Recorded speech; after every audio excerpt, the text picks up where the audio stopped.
Look how they massacred my boy. The reference is from The Godfather, when Don Corleone loses his, I think, his oldest son.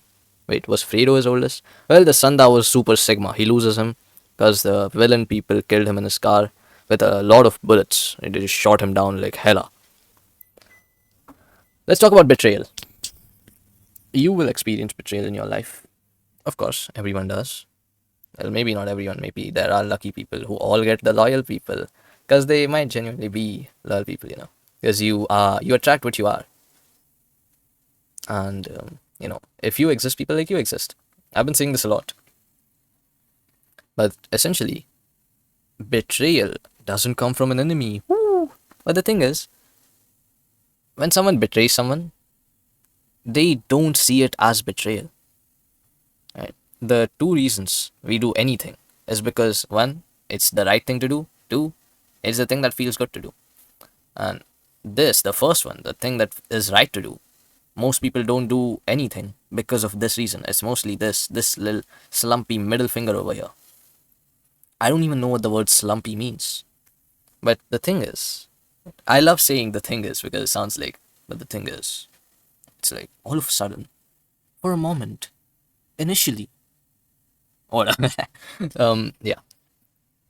So the thing is, when people betray you, or when you betray someone, you will try your best and they will try their best to justify it, to maybe even forget that they did it. Because nobody wants to be convinced that they're a bad person, right? Once you embrace the evil inside you, that's just game over. Right? That is like, then it's just, yeah, don't even try anymore to be good. You're just gone to the dark side. And these people are helpless. Unless they want to help themselves, these people are genuinely helpless. So, when someone betrays you, they will try their best to still seem like the good person, or at least try to convince themselves that they did what was right. As nobody wants to just accept their mistakes, right? Nobody wants to be wrong. I don't want to be wrong anymore. I know I will be. I definitely for sure will be wrong.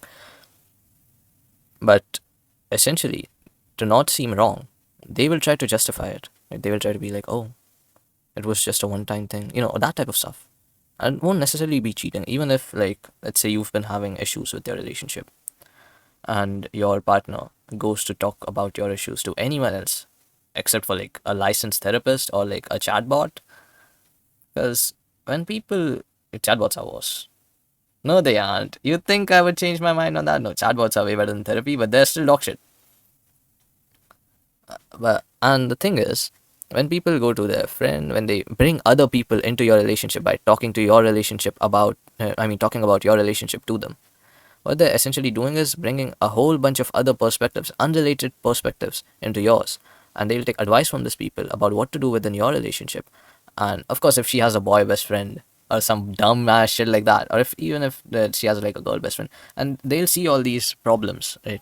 And they'll just make it all seem like, or at least to them, it's like my friend can't be evil because it's my friend and I'm a good person, right? So of course, it's her boyfriend or her partner that's doing the bad shit. Of course. What else could be the reality? It has to adhere to my perspectives, right? And then they just tell her to leave you. Boom. Relationship's dead. You just wasted like whatever time period it was with her. And it's over. But remember, when people justify betraying you, you can be sure as shit they will do it again. Because now that it's justified, it was morally the correct thing for them to do. And when it's the correct thing for them to do, of course they'll make themselves believe that, yeah, it's okay if I keep doing this. This is how people who cheat once end up cheating like thrice. Yeah, I'm pointing fingers today. Of course I'm not. Okay, I don't know anyone else's life to judge. But if they are coming with all those actions into my life or into my partner's life, I'm gonna be like, what the helly mustard 6 7, and get that shit out of my life, man. And that's what you should do too. This is why when someone betrays you, you shouldn't welcome them back, regardless of what's happened. Like, if I betrayed someone, I would not want them to welcome me back into their life, even after, everyone's believed that I've changed. Because once trust is broken, it doesn't matter how much you rebuild it, it will never be the same as it was. And then the confirmation bias sets in, where every single slightly toxic, slightly suspicious thing I do will just fit into their confirmation bias, and they'll slowly but surely start to believe I will betray them again. And when I do something completely unrelated that isn't even about betraying them, but it slightly might be, they'll just feel betrayed again. Confirmation bias steps in, I'm the bad person again, and they make me the villain again.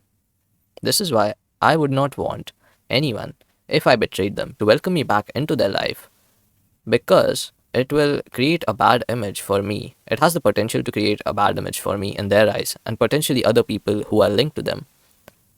And it also has the potential of that happening and it hurting me because I did not do what's the base wrong here. It was just their confirmation bias that made them feel like the shit I was doing was wrong. And this is the thing. When someone wrongs you, don't welcome them back in your life as an act of forgiveness. Of course, forgive them. But don't be like, yeah, just come back again. It'll be the same. Because it won't be the same. It will never be the same. And once people realize that they can betray you once, you can be sure as shit they will betray you again. Because they know that you are going to take it like a good little bitch.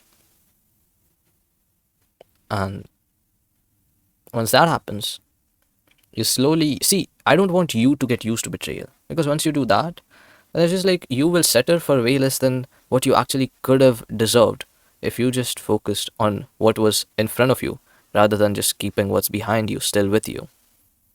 Because then you will be carrying weights that you never deserved to carry. And we don't want that stuff to happen to us. Right? I care about you. And I would not like that to happen. Right? Why do I care about you? Because you clicked on this video. Right? So until the time of this video ending, I will give you value because I care about you. I care about your time. And whatever it is, this 10-minute video, of course, I'm going to try to help you, try to save, or at least try to make better of your own life. Right? Or maybe I'm just really an evil person trying to manipulate you into, I don't know, so ruining your life some way. Because what if your ex really changed? Isn't that a pretty little thought? I don't know what I'm doing. I'm being such a weirdo right now. Whatever, man. Good night, sweet dreams.